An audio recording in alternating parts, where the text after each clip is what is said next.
interested in which usability and accessibility issues are inherent in controlling music production software with a screen reader.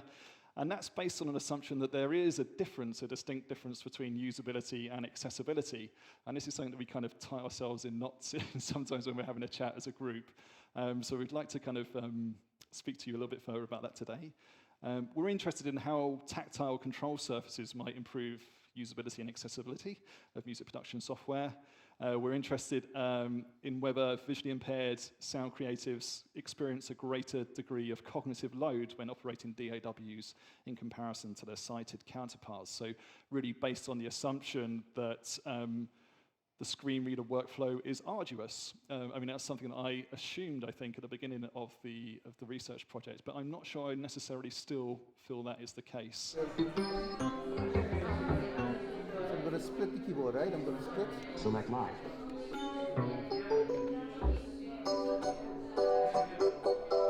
Okay, so I'm gonna I've split it there, and I'm gonna drop the octave of part 2. Okay, which is your rules? Select octave part 2 -1. So I can do this now.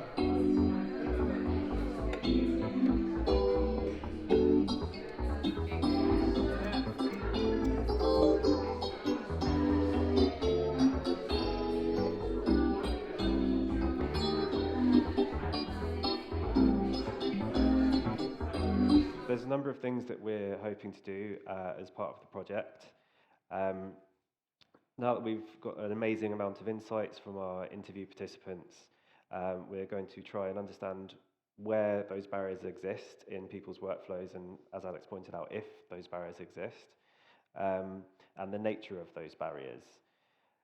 We're then hoping to sort of think about developing potentially new tools and new processes and ways of working which might help to address those barriers. And something we're really keen on doing as part of this process is using participatory and co-design methods to ensure that whatever our designs become actually reflect the values and goals of the people that we're working with.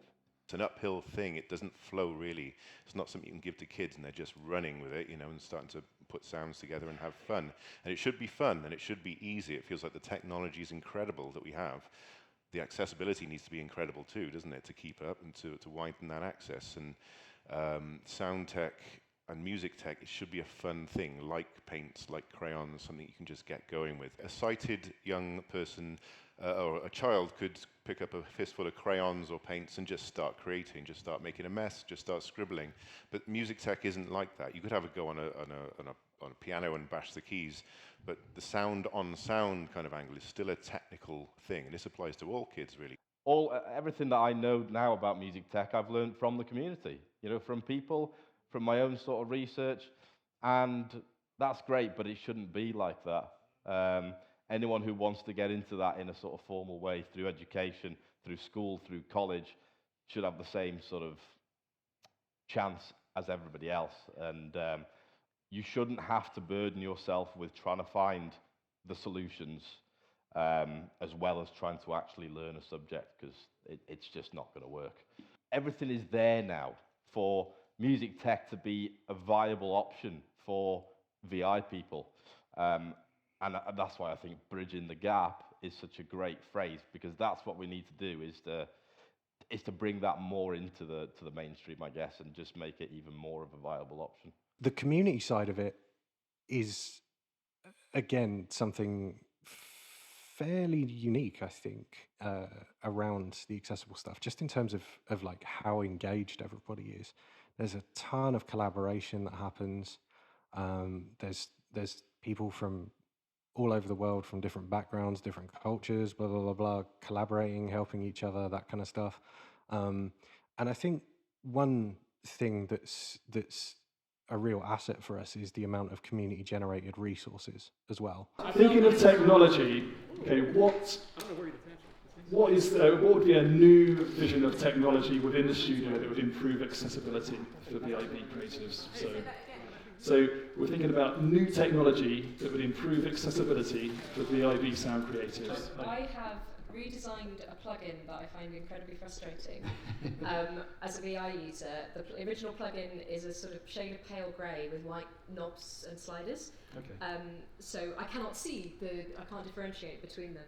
And I've redesigned it in bright contrasting colours and made sure that everything has a different tactile layer so you can use it in multiple ways. Kind of amusement park, like a music studio amusement park. Oh, nice. And then I got the idea that, yeah, for me making music in the end, when you're dealing with a doll or anything, it must be fun. And that's the main point. So I was imagining this kind of completely analog studio where sliders are just in rails, you can let it run, and like magnified studio. That's my idea. Well, it's basically just a single plate of white Lego representing a whiteboard for music education.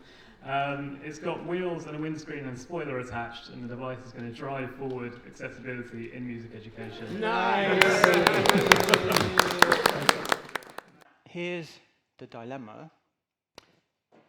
Performance without barriers, bridging the gap, sound without sight. There are barriers, there are problems. I wish I weren't here. I wish this day didn't have to exist. But there are two ways to approach problems or barriers.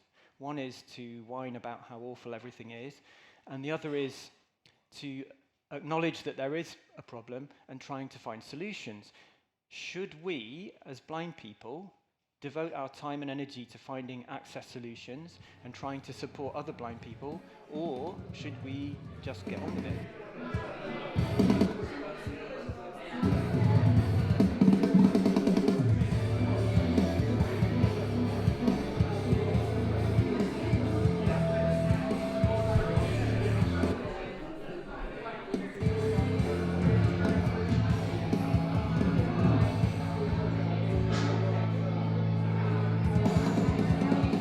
When people are talking about accessibility, sometimes people talk about exposing all the controls to the accessibility API.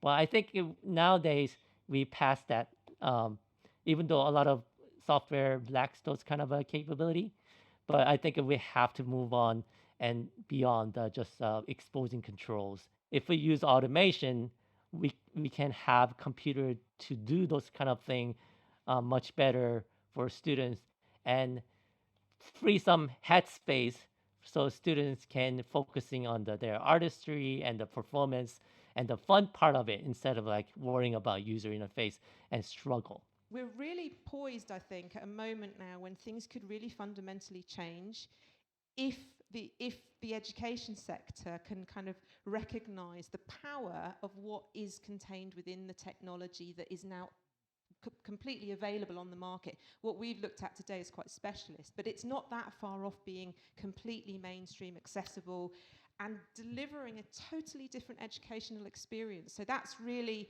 I feel we're on the point of something really significant here, and I'm excited to see how we might be able to work with industry, with educators, with musicians to just kind of get us over the line.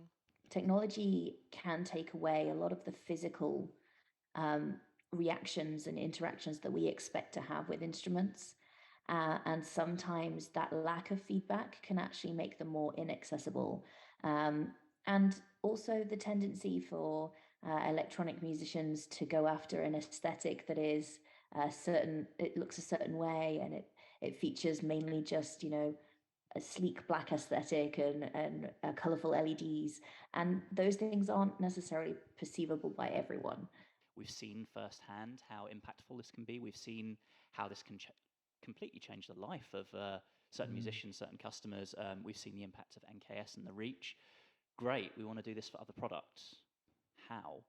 Yeah. So that's when a kind of a real sort of rude awakening comes in. And I mean, this is Amy's lesson. This is something that Amy says time and time again. It's easier to make products accessible from the very beginning than it is to retrofit accessibility in. Yes, I think it's our responsibility. I think we're learning, and I think it's a space where there's lots of room for, working with customers, trying to figure out what does work, what doesn't work, user testing, having conversations, and trying to learn more as we go along and growing. That's all parts of the business. It's not just designers or engineers, it's QA, it's beta testers, it's people in sales and marketing. And I think that's really the thing about maintaining momentum is spreading the conversation so that it's not just one or two people talking about it. It's many people talking about it. Some talk about it a lot, some of them don't talk about it as much. But once it's something that people are thinking about and talking about, it increases the possibility for someone to come at any point in any part of the business and be like, oh, is that accessible? And raise that conversation. The whole industry is moving towards being more accessible.